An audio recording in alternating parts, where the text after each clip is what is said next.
to be a little bit more productive, well, I wanted to share with you a couple of key tips that I have been using that have helped me be super successful and to be able to supercharge my days.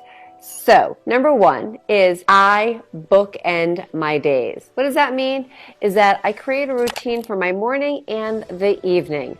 So for me, I actually get up every morning and I will do some form of exercise. I spend some time reading something or hearing something or listening to something inspirational, and then I get my day started.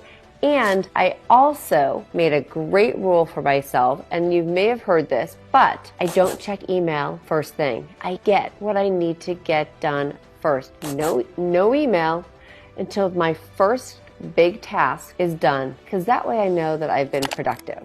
So this third thing that I also do is I schedule my time and the things I need to do in blocks of time. You can put them in almost like you want to stack them, and make sure that you include times for little breaks, to go to the bathroom or to get something to drink or to eat. Those are actually good things to also to put little reminders onto your computer, like to drink water, because you know what? If we don't have those reminders, we can probably go the whole day without drinking. So just a couple of tips. Bookend your days. Do the hardest thing or one of the biggest tasks first. Don't check your emails until you've had that first task done. Schedule